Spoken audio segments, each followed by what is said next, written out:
Salut! Din nou o melodie a lui Megadeth, Lying in the State, zăcând în aceea stare sau obișnuindu-ne minciună, de pe un album produs de Chris Rackestrow și Dave Mustaine în 2016. Dave Mustaine spunea, cităm: cântecul este despre felul în care se manifestă aici aproape fiecare politician. Cântecul vorbește despre cum am văzut lumea schimbându-se în cei 54 de ani în care am trăit. Cred că dubla înțelegere a venit din privirea multor acestor politicieni.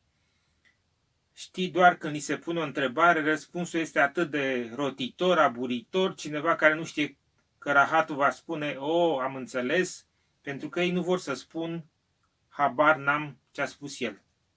Dar pentru mine, din moment ce urmăresc o mulțime de experți politici pentru a încerca să mă inspire pentru melodii, văd când oamenii se prefac.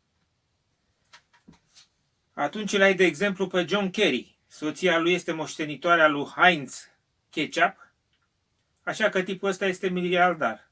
Nu trebuie să lucreze, dar el iese și spune că trăgătorii din Paris ar fi trebuit să poată fi justificați pentru ceea ce nu le-a plăcut la Charlie Hebdo. Am încheiat citatul.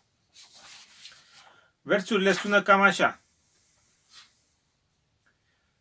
la ce asistăm este declinul civilizației occidentale, care ne zdrobește potențialul și îl înăbușește.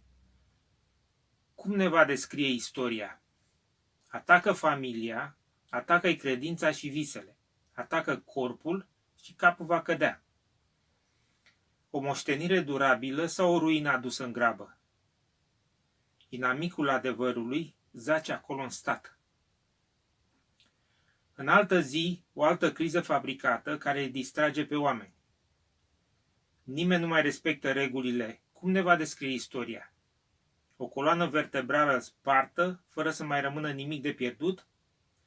Cei care urăsc să-i vadă pe cei care o fac altfel?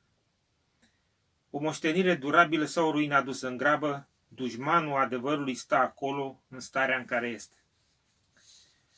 O nouă și strălucitoare ordine de zi, născută dintr-o minte depravată, pentru a ne face să eșuăm în mod intenționat, să ne igienizăm cultural.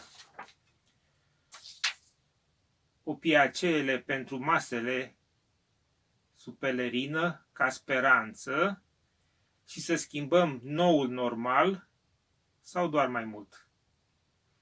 Planul perfect trebuie să aibă un alibi și pionul perfect pentru a arunca linia petrecerii despre minciuna perfectă, a vorbi de 1000 de ori cuvintele perfecte și a acoperi cea mai mare crimă.